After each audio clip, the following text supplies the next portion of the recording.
Hello, everyone, and welcome back to Q&A Friday with me and Sarah Valentini. Hello again. We're having a little giggle because we're batch recording today. So this is our third one, but for you guys, it'll take 3 weeks to get through to this episode. For us, it's just an hour. It's like time travel. But we're Mm, just looking at some of the next remedies that you've asked us in the Homeopathy Hangout podcast Facebook group and also on Sarah Valentini's Instagram, which is you can find her at the Family Apothecary. mhm. We were going to do a bit of a complex children-y one. So Johanna Nieminen in the Homeopathy Hangout group, a Facebook group, said, "Have you seen pandas present in adults?" And then Edel Rafferty said, "What remedies help with lack of focus and being extremely disorganized for kids or adults who have ADD-like symptoms?" And you had a question on your social, Sarah. And that was by Lauren. How does homeopathy for a complex child differ from classical homeopathy? So we've got three big areas in one Three big ones. there. Well, you're the pandas ADD expert, so you start. So one thing that I want to say, like especially with the ADD, all of these acronyms that I particularly work with, ASD, which is autism, PANS, PANDAS, and ADHD, ADD. One thread that is common through all of them is a dysregulated nervous system. Mm. So that's common. And then there's, you know, in terms of ADHD presentation or diagnosis, there could be also autism underlying or pandas underlying. And, they're all just acronyms that help us explain a diagnosis. But thinking of that nervous system, then we have so many different remedies in order to help regulate that. Mm. Um, and you were talking about cortisol earlier, which is a great remedy. And of course, we can have constitutionally prescribed remedies too.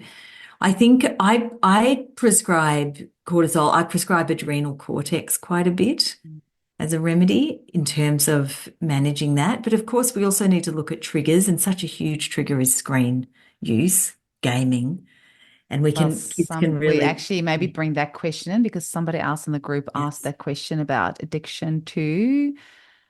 Here, Yvette Duinan said, "What's your favorite remedy for children who are addicted to devices?" So maybe we can bring that one in there Yeah. as well. I mean, that's kind of like 50% of maybe probably more than 50% of the 100%. population. Yeah, Yeah. Yeah. 100% of kids Yeah. dysregulate around screens. And we see it more in some kids than others. But, I also think that part of that can be that being on screens, especially if they're holding an iPad, they're touching a device that is emitting Yes. EMFs, and those EMFs interfere with your own body's EMFs and scramble the vibration, can release toxins from candida cells.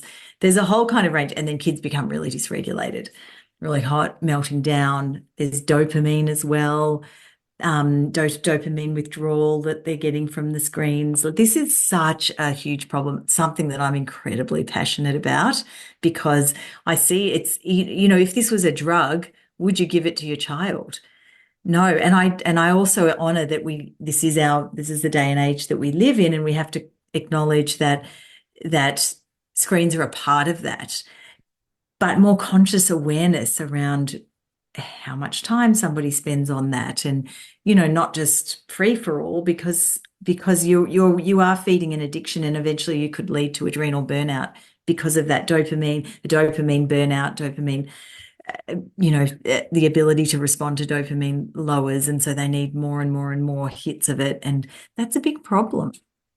Yes, what I just want to say about that is that with this whole screen thing, it's as if parents these days, because I think we're kind of in this new paradigm where we know as a generation we didn't like the way that our parents treated us, where, a lot of us had to, children are seen, not heard. I'm a 79 baby, so I'm still Gen X. And so we know that we want to raise our children different, but we haven't been given a textbook on what that's like. And so some of us kind of overcompensate and let our kids do whatever they want, and we don't have good boundaries around that. And so a lot of that is we need to heal our own trauma of our own childhood and know that it is safe and essential for children to have good boundaries. And I see on so often in the mums groups, the parents are like, "Oh, what do I do about my kids and all their screen time?" I'm like, just don't let them go on it. You are the parent, and I don't say that obviously these days. I Yeah. say it in a nice way, but Mhm. just that it's our own trauma response around that. I have said to my kids so many times that I will never apologize to them for being strict around screens. They're in a Steiner school. There's no screens in school. I know not everybody can do that. And your child we had this conversation just this week. The other staff here, their kids have to have iPads from kindy. And that's fine. But then when the kid comes home, don't let them go on screens then. And you are the parent and you make that decision. And you can say, oh, it's really hard, Eugénie. Da, da, da. It is, but it's worth putting in good boundaries around that because your child's mental, physical, spiritual health depend on it. I also just want to say sometimes people don't see the bigger picture. So they think, oh, it's just a screen. But like you were saying, you are creating the pathways for addiction. And those neural pathways, the more that they are used, it's kind of like a little path being trodden in the forest. The more that path is trodden, the more you are creating eventually a highway for addiction. So it might just be a little trickle initially, but the more it's used, the more that neural pathway is used, there's going to be this 6 lane highway of addiction that is ready and waiting when they are a teenager or older and they get exposed to drugs and alcohol and everything else. That highway is there ready to go. So Mhm. sometimes, kind of saying to a parent of a 3-year-old, don't let that kid have a screen.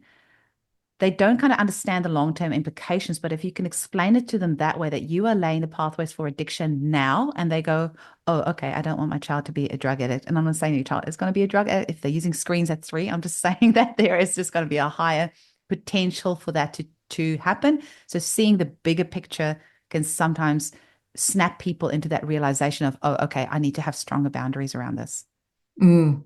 Yeah, it's just so important, and I do honor, especially children with a diagnosis of autism, and especially when they become teenagers and socially things might be more challenging, that they find it much easier to connect through games or through screens in some kind of capacity. I do really acknowledge that it can be really tough, but it's something that it is important to try to be really aware of for your children, especially in the younger years when you can, take the time and spend more time with them. In our house, like we're very strict on the screens, and we have my son gets 4 hours a week at 1 hour blocks. We find if he has more than an hour, he's so dysregulated when he Mm, comes off. And actually my husband and I both work. It does take a lot of effort. I could continue to finish my work, but I really have to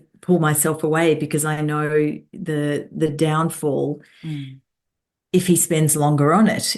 There'll be a meltdown and that kind of thing. And that I find really quite frustrating, to be honest, because it's like, oh, this thing, like this thing, I can't, stop it. But I do know so many parents feel so helpless with it, and this is a societal issue, and one that I will never stop talking about.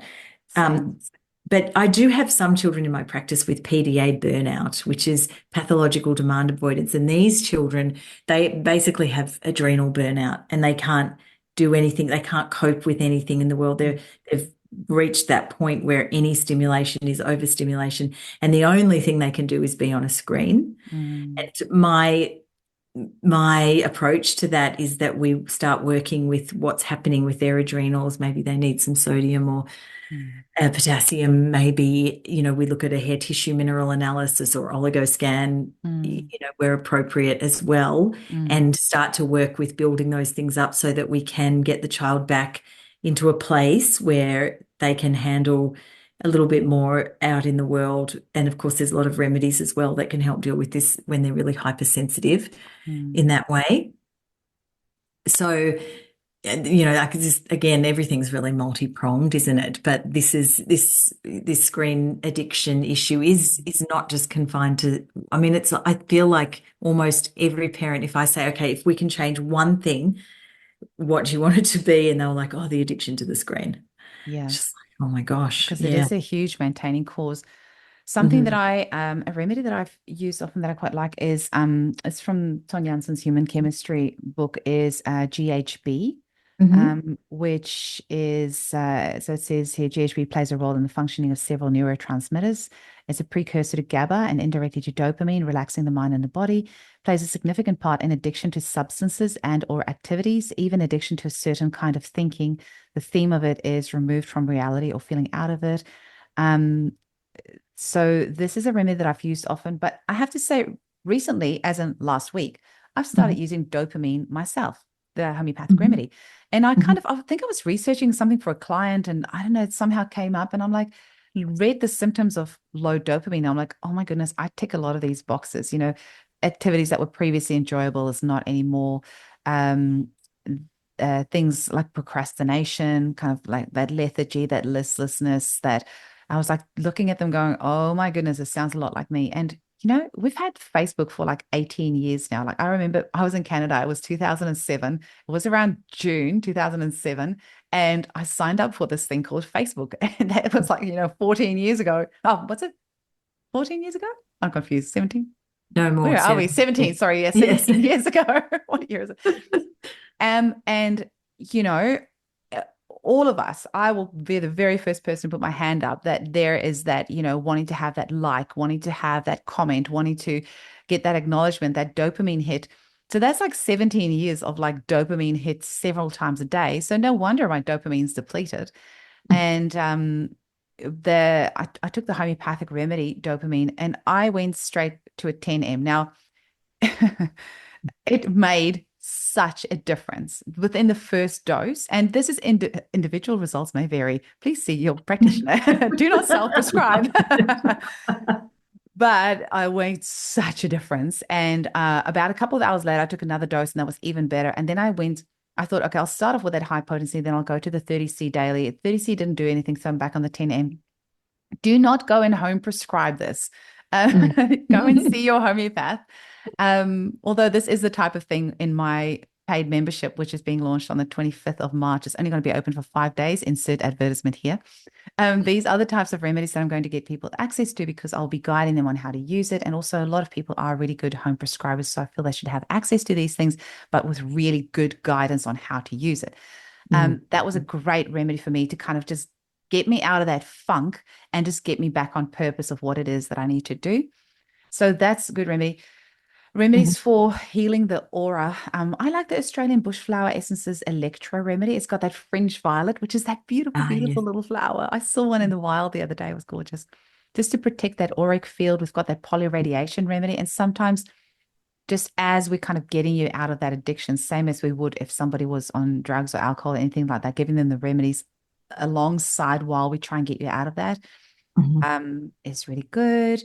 The other Mm. one, as you were just talking about the cortisol as well, Hilary Dorian at the Unleashing Homeopathy conference in Bali mentioned about that she uses HPA in potency, so hypothalamus, pituitary, and adrenal, I think adrenal cortex, or maybe Yeah, I was going to say that because I've okay. actually been using dopamine with GHB and Mm. hypothalamus, Oh, pituitary, and adrenal you've cortex just been together. staying quiet this whole time, going, yeah, Eugénie, I Well, already used you just read my mind. that. I'm glad we're on the same track there. Yeah, totally. I love it. Yeah, that's been really helpful. I've found the dopamine more helpful than GHB on its own. Yes, yes. Mm-hmm. Mm, Yeah, okay. That's good to see that you found that too. yeah. And then of course, for that burnout and the balancing, HPA, hypothalamus, pituitary, and adrenal really kind of helps to balance all of that hormonal state and the what's kind of happening in that little body that might be getting burnt out.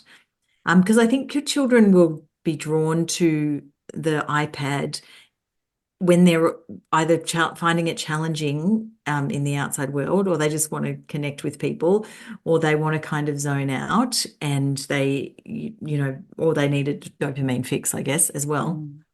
Mm, mm, They need all of that. And I feel like it's our responsibility as well to show them, like with my son, I'm like, let's get out and do something. And when you go out into the world, you can get a dopamine fix from, I mean, I can get a dopamine fix from Mm. looking out my window. From your parrots. Yes, from the king Oh, parrots and the mountains and things. And but they could get it from going to the park and swinging on the swing, or climbing and going down the slide, or we're forgetting how to do that. Our kids are forgetting that that's actually really, really fun and really rewarding as well. And so actually I remember a psychologist talking to me a number of years ago and saying, one of the problems is that he was seeing in the kids was that the kids that were up at night and then they were gaming and things to all hours and they're kind of like really zonked out, and then they'll go to bed and they get up to go to school and they go to sit in the classroom and they just can't connect. They feel mm. nothing. They're not excited and they're just completely disengaged because they've spent all their dopamine, or that the only way that they can get it is those games that give them lots of rewards. And even YouTube as well, it's like rewards. Even Yeah. Facebook, it's like, oh, Yeah. someone liked it, it's a reward. And so that feeding of the reward center of the brain. um anyway, I'm just reiterating what we've already kind of discussed as well with that aspect. But that is an aspect for basically for everyone, not just kids with autism or ADHD, PANS or PANDAS. I feel like this has turned into a different conversation, but an extremely important one because it's actually underlying everything else. Mm-hmm. Interesting story. Yesterday, I took my daughter to go indoor skydiving because she had a piano exam just before that. I thought, let's go do something fun afterwards. We were there half an hour early and we were the only people there. And we were just like sitting there and like chatting. And then the guy came up to us and he's like, oh, I'm sorry, there's not anything like exciting here for you to do or, whatever. And I'm like, do you know what? It's actually fine to be bored sometimes. And I said, I think that is I don't think he was ready for my conversation. And I'm like, it's actually fine for people to be bored. It's not a problem. Um, I think that's a huge problem with society these days is we have forgotten how to be bored and we have forgotten to let our kids be bored, and it is okay for them to be bored. My kids know never to say to me, I'm bored, because I will always say to them, I am so happy to hear that. That is wonderful because that's where creativity comes from. So they like, mom. So they never say it to me. They never say they're bored to me anymore because they know what my answer is. I Mm-hmm. get so happy when they say they are bored. Mm-hmm. We need to let our kids get bored. They don't need to have a screen all the time. They can sit in the car trip for 10 minutes, an hour. My kids went all the way to Denmark. It's a 5-hour drive, zero screens. They have never been allowed to have a screen in the car ever. They have to look outside the window and think and look at things and see what's going on around them. And I don't care if they're bored. It's really good for them. And that means that my 13-year-old son can still play outside in the dirt for hours Mm-hmm. because they have that creativity. Mm-hmm. And when it comes to screens and things, that initial, it's like you have to think when you are putting limits in for your children around screens, you are dealing with an addict. So you are going to get the types of behaviors that you will get from an addict. They are not going to like you taking their addiction away from them. They're going to fight against it. They're going to call you names. They're going to have horrible behavior. They're going to be out of sorts. There is literally like you have to know what it is that you're dealing with. And so you have to hold space for them. You have to know that it's okay for them to go through withdrawal because that is literally what they are going through. Mm-hmm. And when you come out the other end of that, hands down, every single time, always warn my clients, I'll say it's about a 2-week period where you will probably get feral behavior. But after that 2-week period, your child will come back to you. They will come back to themselves. They will rediscover what brings them joy. They will find things to do. You will see that. I Mm-hmm. never forget this child that I had who had the most intense, like eye tics ever. And I said to the mum, how much screen time does she have? And she's, however many hours. And I said, okay, for 1 month, he is not allowed screens after school. He can have 1 hour on a Friday, 1 hour on Saturday. That's it. They came back after 6 weeks, ticks were gone. And she said to me, can he go back on screens now? I'm like, this is your child.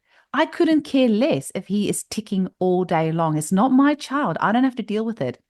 I am not the parent. You need to decide. This is your child. You need to take responsibility. You have seen the differences made in him by cutting out the screens. You now know what is possible, and it's your responsibility. It's not mine. So do what you know is what you feel is right for your child. If you want to put them back on screens, that's fine. He's going to be ticking. It's your child. You have to deal with it. So it's not Mm. our responsibility. I'm talking way too much, Sarah. Please say something. No, no, no, no, no. I'm so That's, passionate about this topic. yes, me too. Me too. We've really opened something here. I do want to say, like on that boredom tolerance, just because it's actually something that comes up a lot with kids with PANS and PANDAS and autism as well, that they have a very short, a low tolerance for being bored, and that's really common. And it's just good to know that with kids with PANS and PANDAS, when they're bored or when it's quiet, the intrusive thoughts can come in. And so they are trying to avoid it.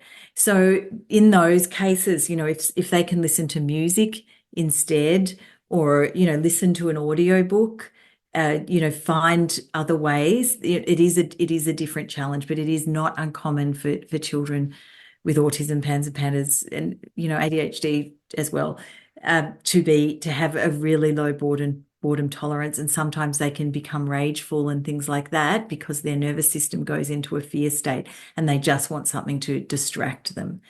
So, I find music can be good for those kids that can tolerate it, or an audio book, other things that you don't have to necessarily be there to, guide them through it.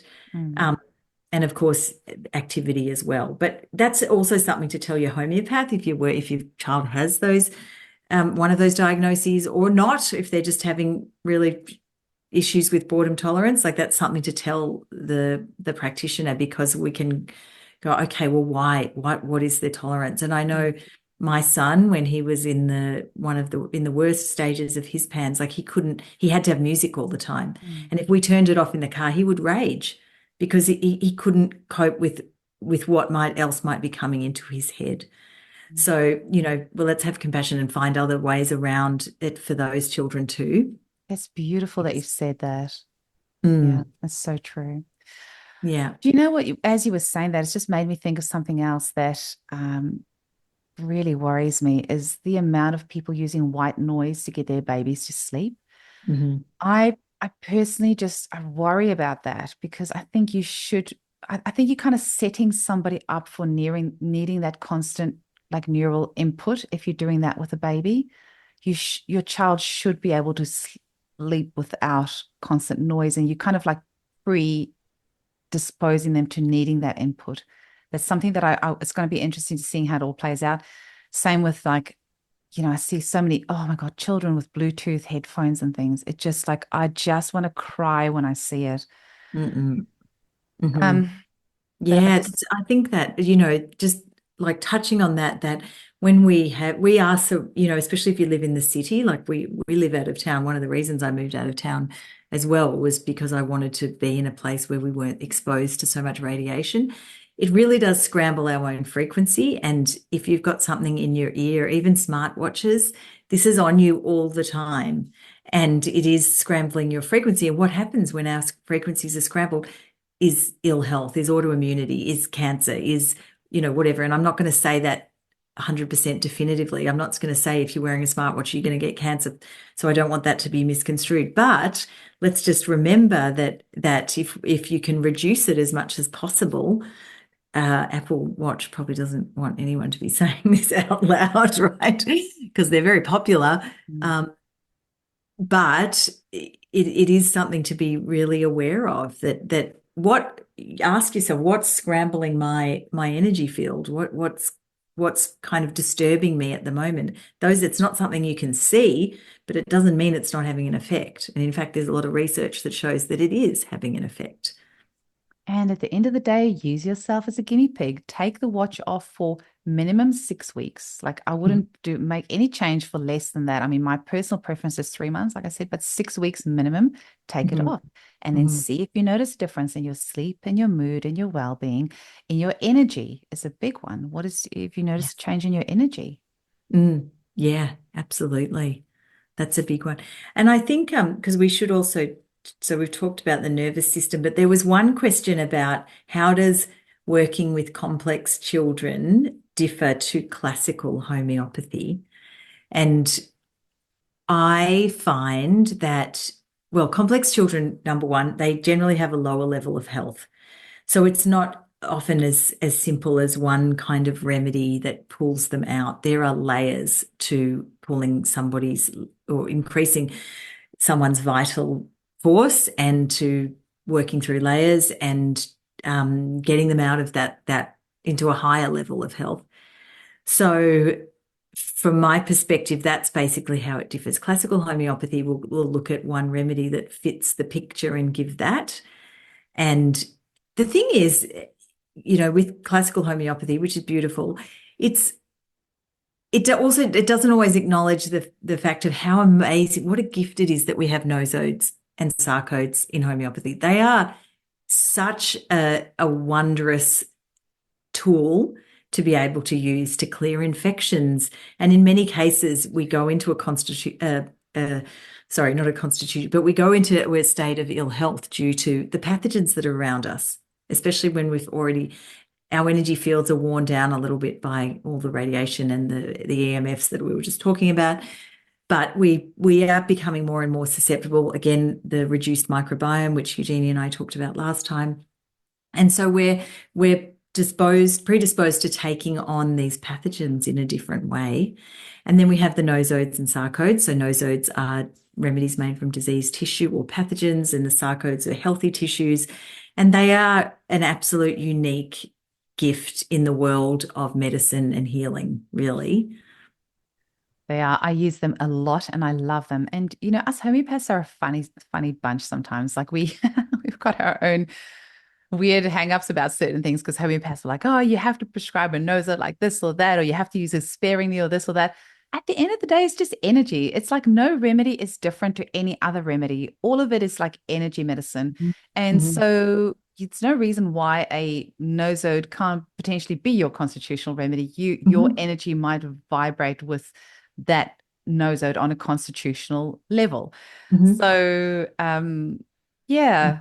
Mm-hmm. And actually, Yeah. Marcus and I had a little Instagram live the other day, and we were talking kind of about like what's a constitutional remedy, Mm-hmm. which I feel is like maybe that we can do that for our next podcast episode. Yeah, Like, that's what a is a good one. constitutional remedy? Because clients hear about it, and then they're like, within the first consult, they're like, "So, what is my constitutional remedy?" I'm like, "Well, Yes, not I as know, easy as that. right? Like, how do you even answer that?" We should totally do a Q&A on that one, I think. We should, yeah, Yeah. definitely, definitely. I So like to think of just to touch on it, like when I work with the complex cases, I'm looking at what infections are playing out. Is it bacterial, viral? Is there parasite? Is there yeast involved? Which often yeast is existing with all three viruses, bacteria, and parasites.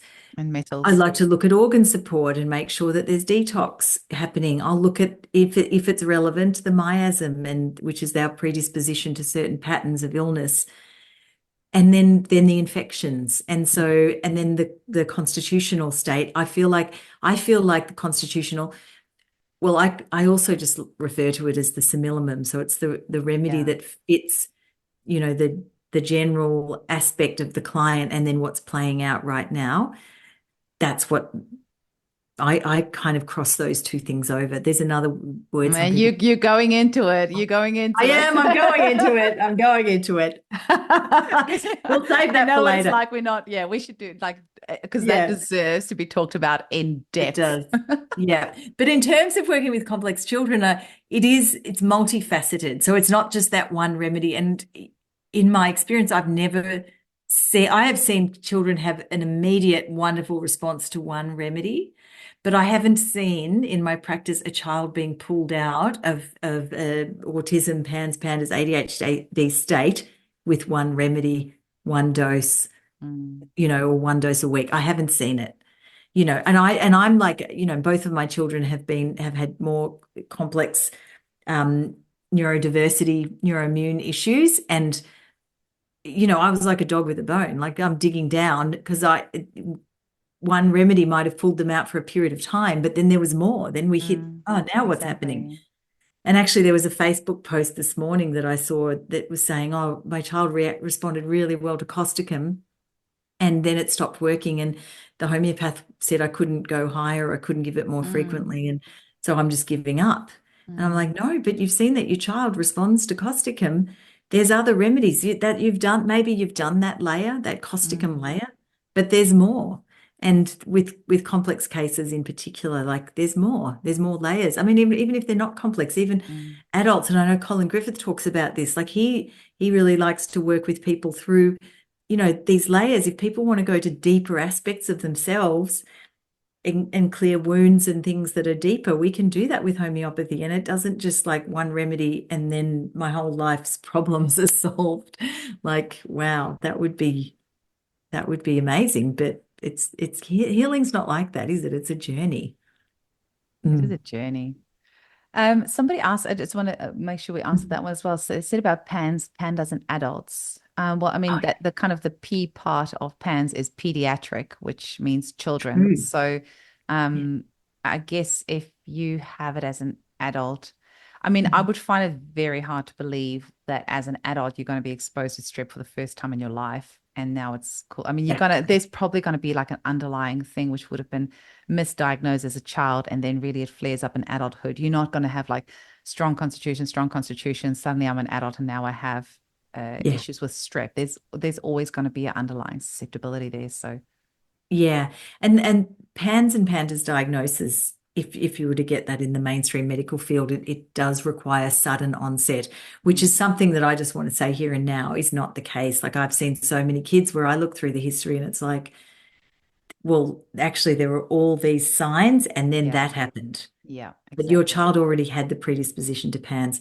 And yeah, that's exactly what you're saying, Eugenie. Like as an adult, that can happen as well. But often there is so much.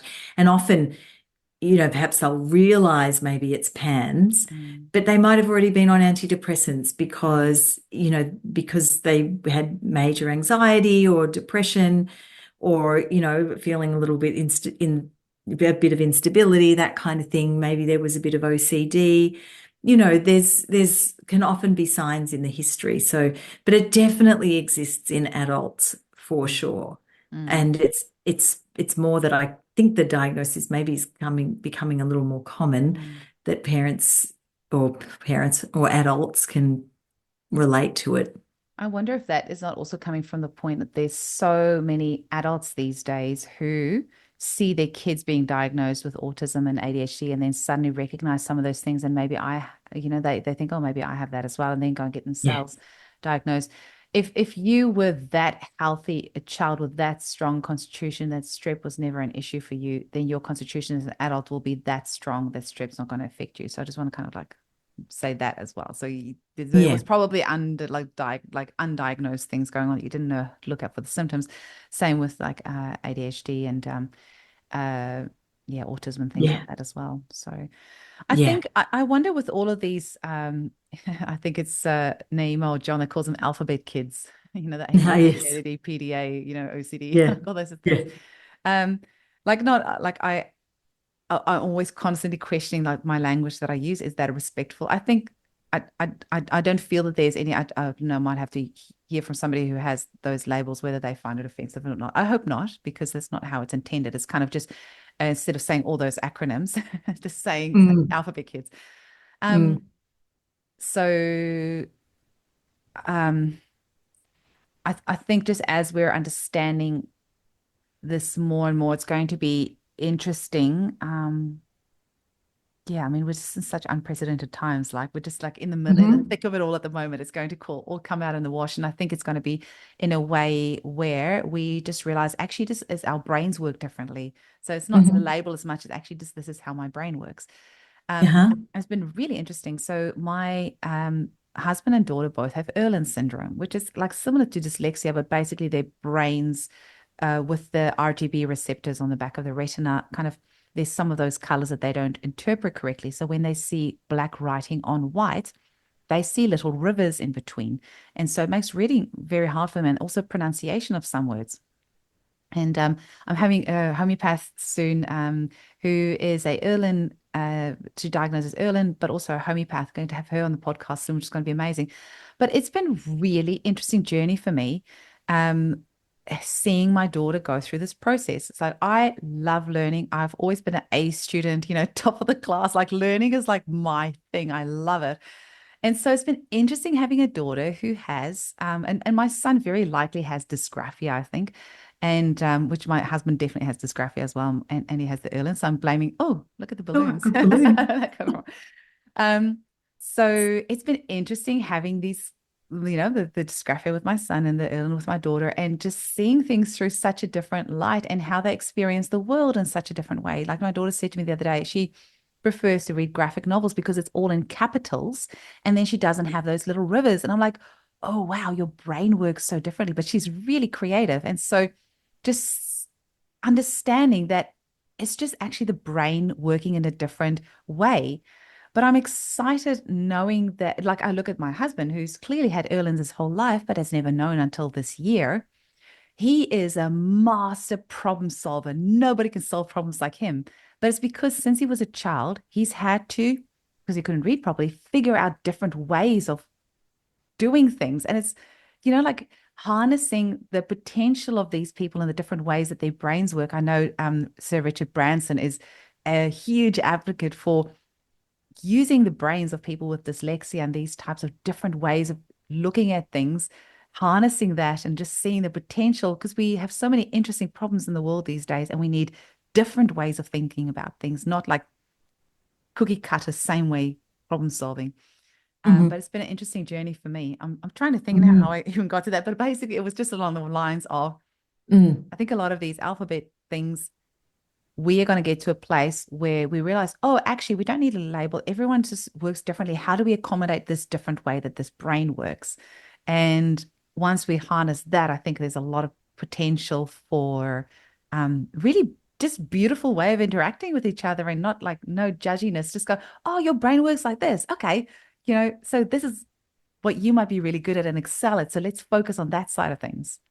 Yeah, I totally agree with that. And, in terms of the acronyms, especially autism, like I always say autism, I don't say autism, I don't say ASD. I mean, it is the acronym for autism, but I prefer not to say it because autism spectrum disorder.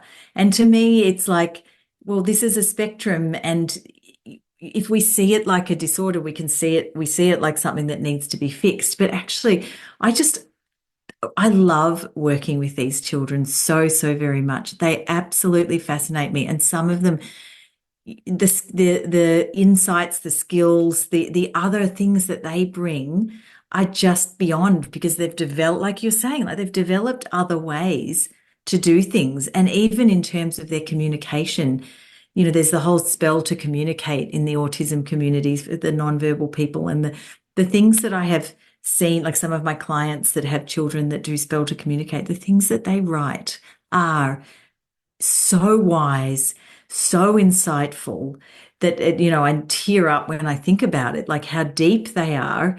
We can look at them from the outside and we can project something on them, and there's all sorts of therapies that tries to force them to fit in. And yes, we do want them to be with us and to be in our society, but we also have to really acknowledge the absolute gift that they are as well, and the gifts that they show us, because it is a fact that this diagnosis is increasing. And of course, there's a lot of question marks around that in terms of, is there just more screening and all of that kind of thing. And but it is a big deal in our world, because there are a number, more and more, a number of children that are having this diagnosis.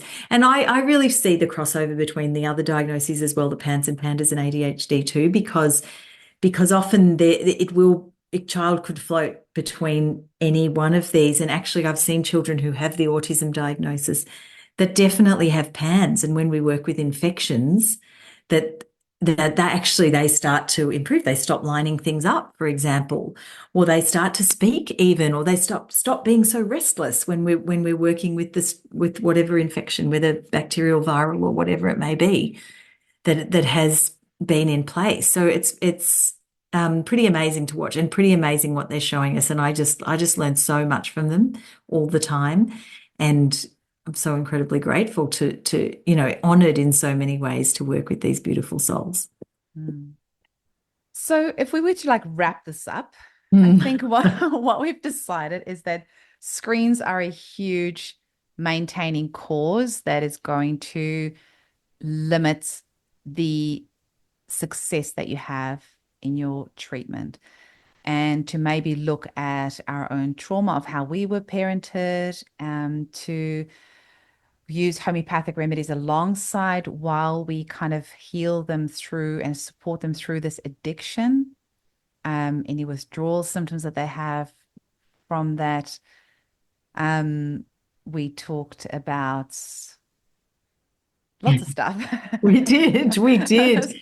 Nervous system. Yeah. Yeah, looking after the nervous system, which we haven't said, but just even being in green, out in nature, the color green, Yes. really balancing children. Um, we did spend a lot of the time talking about the screens, didn't we? Grounding, actually. I mean, that's going to be Grounding. that's I don't want Yeah. to go off, but yeah. Mm. Okay. Now I'm just keep getting on this conversation. No, exactly. And yeah, there's so much. It's just so multifaceted. But hopefully, so I don't want anyone to ever feel judged or feel like it's insurmountable to heal or that it's all too hard. I love that book Atomic Habits. I Mhm. think often we set ourselves up for failure because we think, okay, I have my kid who is 13 and have had a screen since 3, 4, 5 hours a day. I have to get him off his screen today, otherwise I have failed as a parent. Mhm. We set ourselves up for failure when we do that. I think that Atomic Habits book, I love it. Just setting yourself up for those tiny little things. If your child has 10 hours of screen time a week, then within the next month, get it down to 9 hours. And if you need to, 9.5, then Yeah. go to Mhm. 9, then go to making those increments really small and actionable. And if you do that in a year's time, you'll go from 9 hours down to 5 hours. And then at least Mhm. you can say, this year we have reduced screen time by 4 hours. Mhm. Instead of saying, if I don't get him off screens by the end of this week, I have failed and I'm doomed to never succeed. Like taking those tiny, small, actionable steps, heading in the right direction. And it's like a snowball. Eventually, you'll get that snowball effect. And I always say that with my new clients is just stick with me for a few consultations. We're going to get to this point where we have got a nice snowball effect, and then everything's going to go faster from there, especially if something's been really chronic. So if this has been a really big addiction for your child, maybe for yourself too for a long time, tiny, tiny little steps. Yeah, I totally agree with that. Like some people can cold turkey it, but if, others, you just have to make it achievable. Definitely. Mm. Set yourself up Mm. for success and set yourself up for failure. Yeah. And often, like, I think the people who do that sudden withdrawal as well, it's like it'll be a snapback effect Yeah. later on because it was just like too cold turkey, and then, you know, rather than incrementally filling that space with something else. And use the homeopathics alongside as well Hmm. to Yeah. wean them off. Yeah. Alrighty, my beautiful wise friend. It's always fun to hang out with you. We managed to fit 3 batch episodes in here today, which I'm really excited about, and looking forward to chatting with you soon again. And yeah, getting more of these out. I hope people are enjoying them. It's going to be a little while for us to get feedback because we've just recorded all 3 in one go. So we'll have to sit now and wait for some feedback from people on whether they like this. I hope so. I've enjoyed it. I actually don't really care if people like it or not because I just get to hang out with you. I know, I know. I'm all up. Yeah, me too. Yes. And we Awesome. both have a Anything lot more to say, I think, anyway. So, so much more because I just want to squeeze the mold thing in there as well. And like, the yes. EMF and the mold and how they place the yeast and Yes. it's just like so big, hey. But Yes. we don't want to Yep. overwhelm people either. So it's like Mm. baby steps. Anything else you want to say before we wrap up?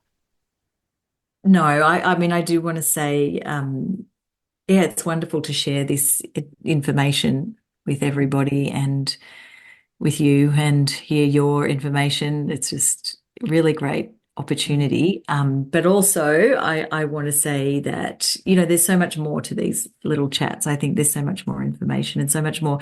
And seeing a homeopath, connecting with a homeopath that can guide you through, especially the tricky things, is a really, really good idea. very valuable. And Sarah has a team of homeopaths, and I have a team of homeopaths. So go check out Sarah's website, Family Apothecary, and she's on Instagram as well.